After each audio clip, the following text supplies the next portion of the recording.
BRS leader Sheikh Abdullah Sohail ने तेलंगाना कांग्रेस कायदीन से सख्त सवाल किए।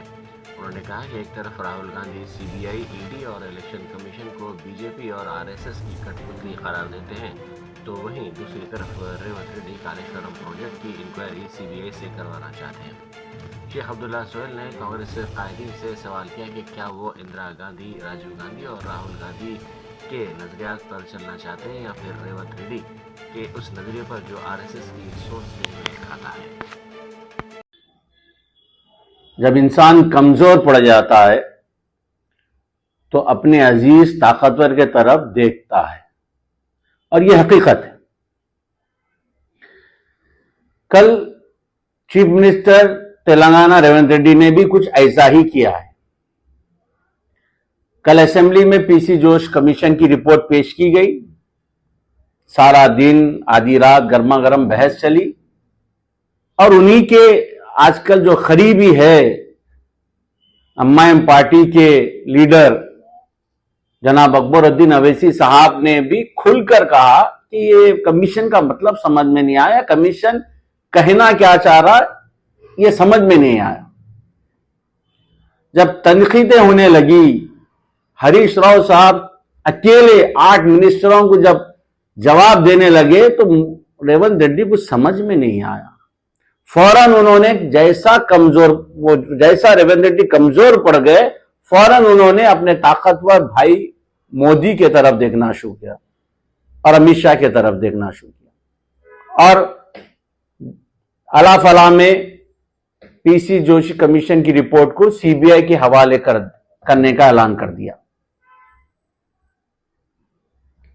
अब मैं कांग्रेस के लीडरों से पूछना चाह रहा हूं और तमाम मेरी तेलंगाना की इज्जतदार आवाम को यह बताना चाह रहा हूं कि यह बंदा है किस तरफ, रेवंत रेड्डी है किसका सीएम, कौन सी पार्टी का है। जहां राहुल गांधी अपनी यात्रा में, अपनी प्रेस कॉन्फ्रेंस में कहते हैं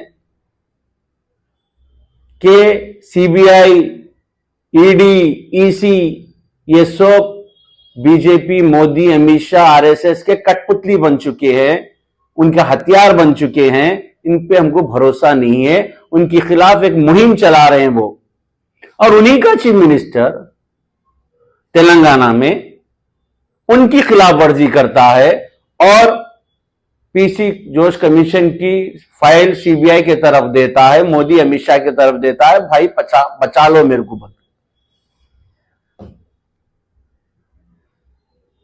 अब तेलंगाना के कांग्रेस लीडरों को फैसला करना होगा। या तो आपको राहुल गांधी, सोनिया गांधी, राहुल गांधी जी, राजीव गांधी जी, इंदिरा गांधी जी की आइडियोलॉजी पे चलना है, या फिर आपको बीजेपी, आरएसएस की आइडियोलॉजी पे चलना है। अब आपको देखना होगा। और मैं आज पहली बार, जब से कांग्रेस पार्टी छोड़ा अभी आज तक, आज पहली बार रेवंत रेड्डी का शुक्रिया अदा करता हूं। वो इसलिए कि उन्होंने वो पूरे लोगों पर करारा तमाचा मारा है चेहरे पे, जो ये कहते थे कि बीआरएस और बीजेपी एक है। इन्होंने कहा, अरे बेवकूफो, बीजेपी बीआरएस एक नहीं है, बीजेपी मैं एक हूं, मोदी मेरे बड़े भाई है, अमित शाह मेरे भाई है, मेरे में आरएसएस है, मैं आरएसएस का आदमी हूं। ये कल इन्होंने सबको अपनी हरकत से बता दिया है। और तुम समझ रहे रेवंत रेड्डी कि सीबीआई को फाइल देने के बाद केसीआर साहब या केटीआर साहब या हरीश भाई डर जाएंगे। बीजेपी ने पिछले एमपी इलेक्शन से जितनी प्रेशर पॉलिटिक्स की है केसीआर साहब के साथ, कविता जी को जेल में रख के, वो इंसान जब नहीं झुके तो अब क्या झुकेंगे। जो इंसान के दिल में हर मजहब की इज्जत करना, रेस्पेक्ट करना जिसके दिल में है, जिसकी नीयत खुलूस है, उसे जमीनी ताकतें नहीं डरा सकती। रेवंत रेड्डी, ये तुमको अनखरीब मालूम हो जाएगा।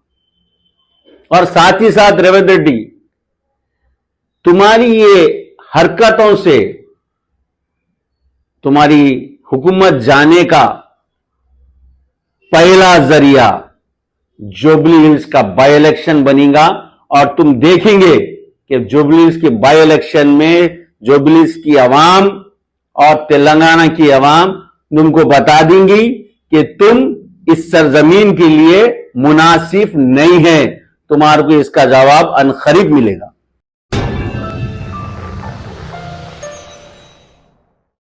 Germanton super speciality hospital national award winner doctor Mir Jawad Zar Khan, German trained senior orthopaedic surgeon and director, माहिर डॉक्टर्स डॉक्टर वासिफ आजम और doctor Bharvi Chanduri, senior cardiologist और दीगर डॉक्टर्स नुमाया खिदमत अंजाम दे रहे हैं। Robotic surgery, advance cath lab, MRI, operation theatre, ICU, 2D ultrasound जैसी सहूलियात से आरास्ता कॉर्पोरेट लेवल हॉस्पिटल, वाजबी फीस में हर मर्ज से शिफायाबी के लिए Germanton super speciality hospital, Attapur,